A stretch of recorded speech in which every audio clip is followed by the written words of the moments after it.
주인공 제프리의 방 창밖 시선에 비친 다세대 아파트가 보이며 영화는 시작됩니다. 발레하는 여자집. 그 옆에는 입구이자 작은 골목이 보이고 도로도 보입니다. 더위를 피해 발코니에서 자다 일어난 부부. 그 부부는 강아지를 키웠죠. 항상 파티가 열리는 한 음악가 집안. 무더운 여름날 깁스를 한 제프리는 땀을 뻘뻘 흘리고, 제프리는 사진작가였고 촬영 중 부상당해 쉬고 있죠. 6 weeks sitting in a 2-room apartment with nothing to do but look out the window at the neighbors. That 1 week is going to cost me my best photographer. And you a big assignment. Must be rough on you thinking me wearing this cast for another whole week. Yeah, have some good news next time, huh? 제프리 방 전경은 이렇습니다. 디귿자를 아래로 돌려 감싸듯이 건물이 시야에 보이고, 우측 끝이 음악가 집안, 정면 1층이 솔로여서 고독한 여자, 2층이 액세서리 외판원 소워드, 3층이 발코니에서 자는 부부, 그 옆에 2층이 발레하는 여자, 중앙에 작은 화단, 아파트들 출입구 골목. 외판원 소워드는 화단을 가꾸고 참견하는 옆집 아줌마가 귀찮습니다. We become a race of peeping toms. 간병인 스텔라는 제프리가 매일 앞집들을 훔쳐보는 게 불편했습니다. 제프리는 패션 업계에서 일하는 리사라는 애인이 있었고, Some of the world's happiest marriages have started under the gun, as you might say. I don't want to. What's abnormal? I'm not ready for marriage. I got 2 words of advice for you. Marry her. She pay you much? Oh. 찾아온 리사. 제프리는 리사와 연애는 좋지만 결혼에는 회의적이었습니다. 자신의 패션 업계에서 예를 들면 모델 사진을 찍고 편하게 일했으면 했죠. 이유는 험난한 현장에서 위험한 사진을 촬영해 다치는 제프리가 리사는 싫었습니다.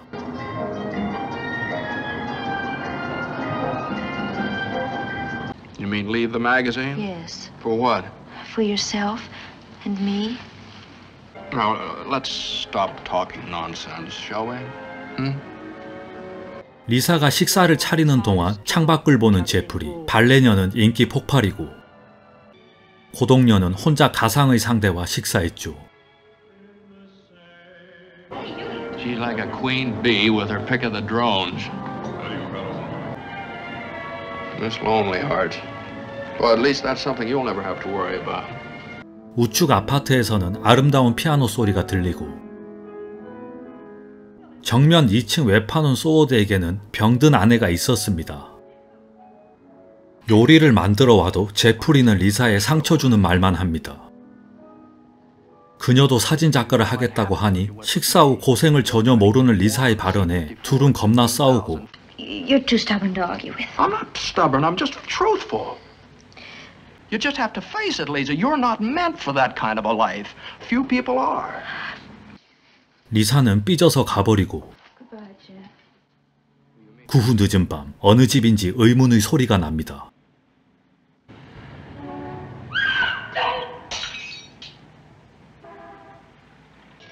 갑자기 쏟아지는 비에 3층 발코니 부부는 비상. 그리고 1시 55분 늦은 시간 집을 나서는 외판원 소워드를 발견.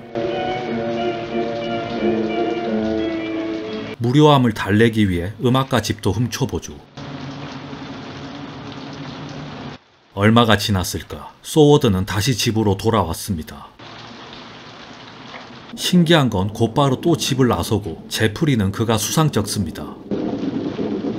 잠시 뒤 또다시 들어온 소워드. 확실히 뭔가 늦은 새벽에 정상적인 행동은 아니라 단정 짓습니다.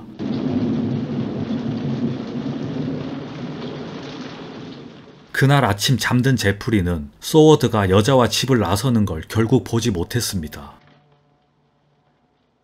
해가 뜨고 아침이 밝았습니다. 3층 발코니 부부는 바구니에 강아지를 내려 늘 혼자 산책시켰습니다. Well, he's a salesman, isn't he? Well, what would he be selling at 3 o'clock in the morning? Flashlights. 스텔라에게 2층 소워드가 수상하다, 본 걸 말하지만 대수롭지 않게 여깁니다. 그 순간 언제 돌아왔는지 소워드는 화단의 강아지를 내려다 봅니다. Stella, So, take those binoculars out of the case and bring them here, will you? 소워드는 케이스에 액세서리를 챙기는 평범한 외판원의 모습입니다. 하지만 이내 거대한 칼과 톱을 신문지에 감싸는 장면을 포착하고 쌍안경이 성에 안 찼는지 일할 때 썼던 대포 카메라로 그 광경을 봤습니다. 시간은 흘러 저녁.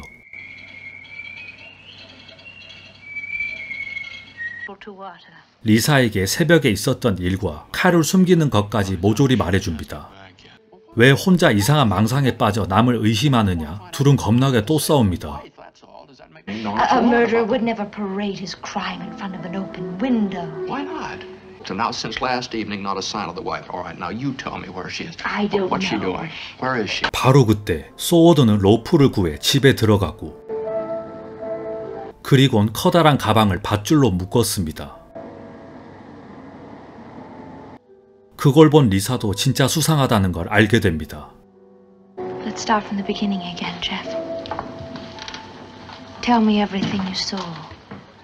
다음 날 형사 친구 도일에게 살인 사건이 있었다고 통화를 합니다. I'll drop by. Okay, Doyle. Go ahead, as soon as you can. You better get that trunk out of there before it starts to leak. 그때 진짜로 인부를 불러 큰 가방을 빼냅니다.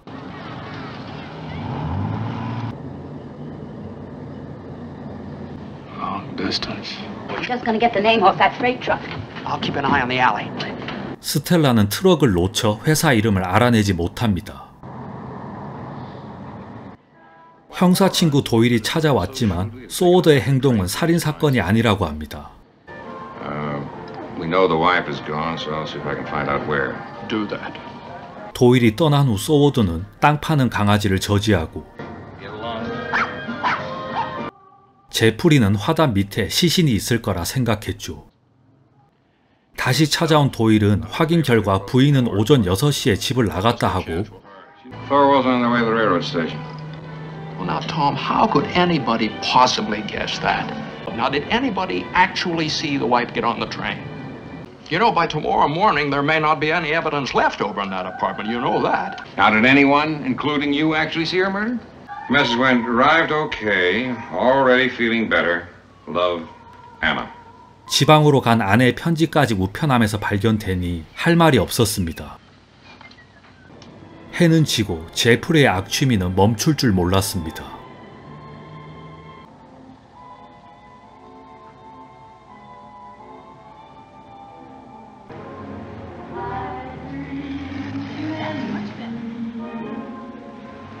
그리고 집에 돌아온 소워드.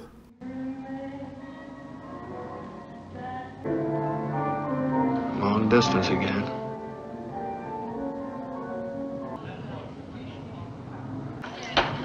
Hello. I wonder where he's going. I don't know. 핸드백, 셔츠 등 짐을 싸고 도주를 준비 중이다 설명하고 여자들은 멀리 갈 때 핸드백을 두고 가지 않는다고 리사는 의심합니다. We'll agree they saw a woman, but she was not Mrs. Thorwald.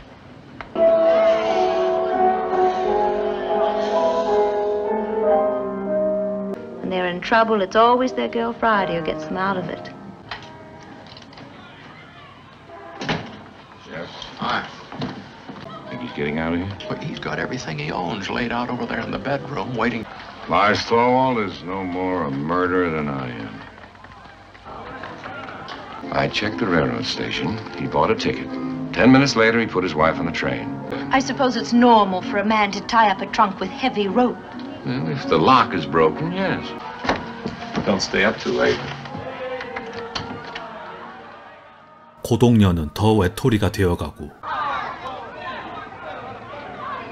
여기는 분위기 좋습니다. 이쁜 드레스를 가지고 왔죠. Dance the seven veils every hour. Yes, I like it.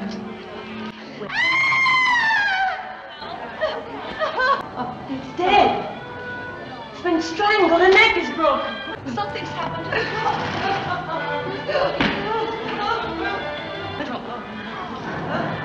Neighbors like each other. Speak to each other. You don't know the meaning of the word neighbor. Which one of you did it?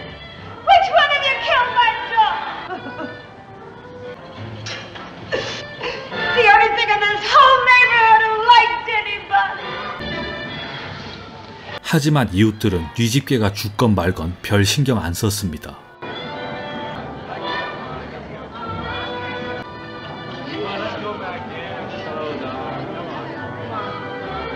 어둠 속 담배 피는 소워드. In the whole courtyard, only one person didn't come to the window. 어느새 스텔라까지 합류해 소워드가 걔를 죽였다 다들 확신하고 소워드가 느닷없이 욕실 청소를 열심히 하는 걸 목격합니다.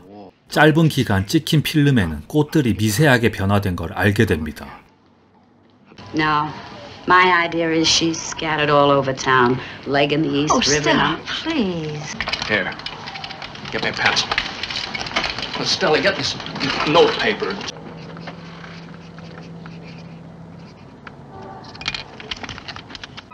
그 후 리사가 용감히 소워드 집으로 가 문틈으로 편지를 밀어넣고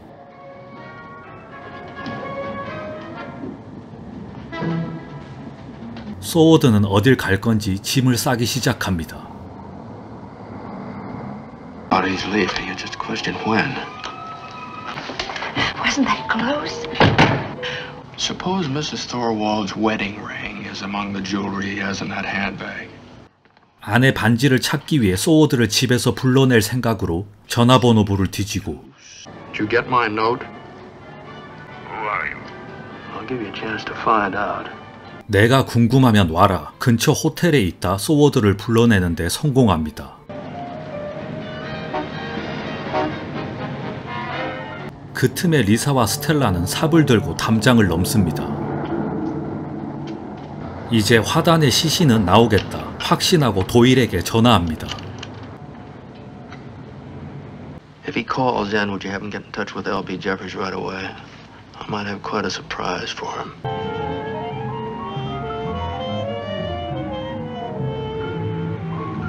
리사는 사다리를 타고 과감히 소워드 집에 침투 시도. 그녀의 돌발 행동에 제프리 속은 타들어가고 Lisa, what are you doing? Don't go. 발코니 창이 잠겨있자 거실 창으로 들어갑니다.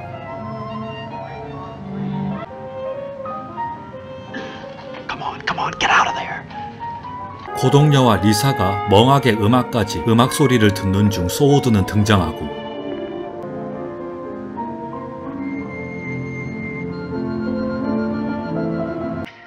겁에 질린 제프리는 여자가 위험에 처했다며 경찰에 신고부터 합니다.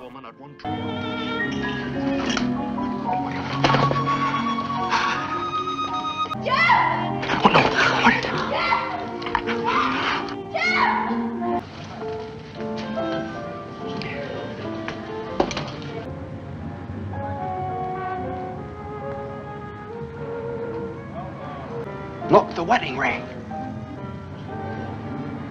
결혼 반지로 추정되는 걸 획득했지만 꼬리가 길면 밟히는 법. 소워드는 신호를 받죠. Turn out the light, he's seen us. All right, what is it now? Doyle, I've got something really big for you. Why did I have to reach? 아무튼 자초지종을 설명하고 리사가 경찰에 끌려갔다고 합니다. 중요한 건 점도둑으로 오해받고 리사만 경찰에 끌려간 게 문제였죠. Hello, Tom. I think Thorwald's left. I don't see.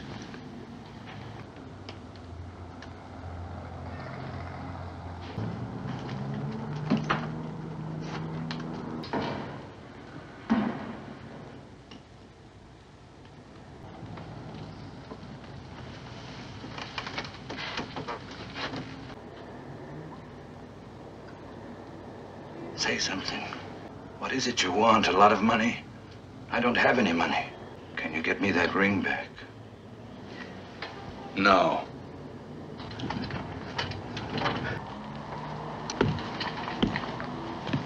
태양권 어림없죠. Lisa! Doyle! Doyle!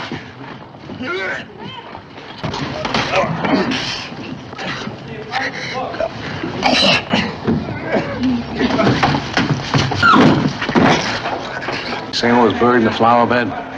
Yeah. He said the dog got too inquisitive, so he dug it up. He okay? He's alive. Thorwald's ready to take us on a tour of the East River. Oh, Lisa, sweetie, if anything had happened to you. Shut up, I'm all right. Gee, I'm proud of you. 인기 많은 발레녀는 진실된 사랑을 찾고, 소워드는 살인으로 감옥에 갔죠. 발코니 부부는 새 식구가 생겼습니다. 음악가는 고대했던 앨범을 냈습니다. 사건 이후 리사와 제프리는 더욱더 돈독해졌으며 진짜 결혼할 수도 있을 것처럼 영화는 마무리됩니다.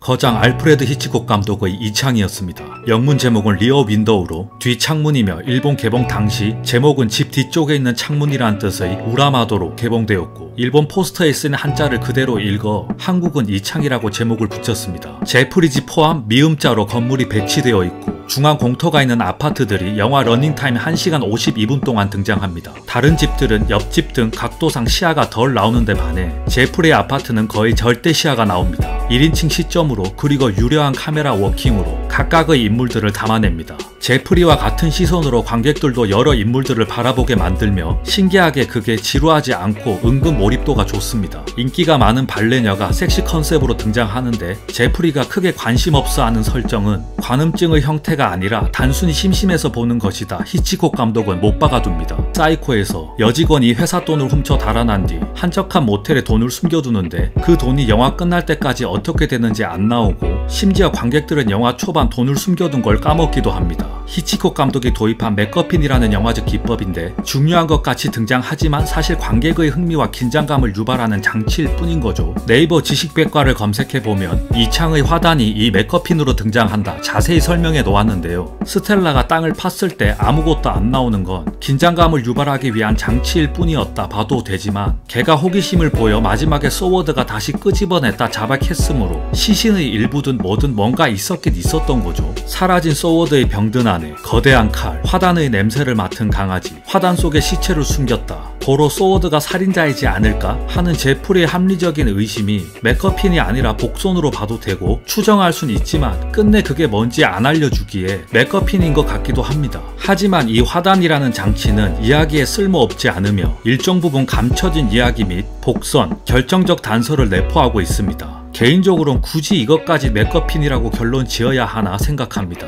오히려 끝까지 이유가 안 나오며 초반 자주 등장하는 소워드의 장거리 전화가 전형적인 맥거핀입니다. 장거리 전화를 했다는 사실을 관객이 잊어버리는 것까지 완전 맥거핀이죠. 그리고 놀라운 사실은 영화 속 모든 배경은 사실 거대한 세트라는 것인데요. 심지어 몇몇 집은 실제 가구까지 배치했습니다. 거대 스튜디오 아파트 세트를 만들었지만 히치콕이 원하는 사이즈가 안 나와 바닥을 뜯어내고 판에서 상대적으로 더 낮은 공간인 요런 장면들을 연출할 수 있었습니다. 영화 화면은 스크린 양쪽 부분이 생략된 1.66:1 비율로 찍었는데 제 내피셜로는 층수가 있는 건물이 주로 등장하니 수평보단 수직의 화면이 더 중요해 이런 결정을 하지 않았나 생각합니다. 히치콕 팬들이 찾아낸 소름 돋는 디테일은 도일이 찾아왔을 때 전체의 창 크기가 나오는데 화면과 같은 1.66:1 비율입니다. 제프리가 창밖을 보는 전체 시야의 비율을 화면에 그대로 도입해 앞서 말했던 제프리의 시선과 관객의 시선을 동일시시키는 안 해도 될 미친 디테일을 보여줍니다. 관객은 사실 영화 화면을 보지만 진짜 제프리의 창밖을 보는 듯이 착각해야 한다는 히치콕의 영화적 고집이 느껴집니다. 영화 이 창은 미스터리 형식의 독특한 스릴러물이며 여러 인간 군상들의 외로움과 좌절, 그리고 현대사회 속 타인에 대한 무관심, 이웃 간의 소통 부재 등 서브 이야기가 살인사건을 의심하는 메인 이야기에 녹아들어 있습니다. 영상에서는 편집됐지만 고동료가 극단적인 선택을 하려다 음악인 집안의 아름다운 피아노 소리에 그 선택을 멈추고 발레녀가 늑대 같은 남자들 틈 속에 진실한 사랑을 찾게 되고 음악가가 창작의 고통에 시달리다 결국 앨범을 완성합니다. 발코니 부부는 새로운 강아지가 생기기도 하고요. 제프리와 리사도 관계가 호전되며 끝나는 해피엔딩입니다. 그리고 여성을 굉장히 주도적이고 주체적인 시각으로 만들었습니다. 남자인 주인공이 몸이 불편한 설정으로 오히려 리사와 스텔라가 현장에 투입하기도 하죠. 마지막으로 히치콕은 자신이 연출한 영화에 자주 카메오로 등장했는데요. 역시나 이 창에서도 출연 욕심을 못 버리고 출연합니다. 이상 아마보 무비였습니다. 싸늘한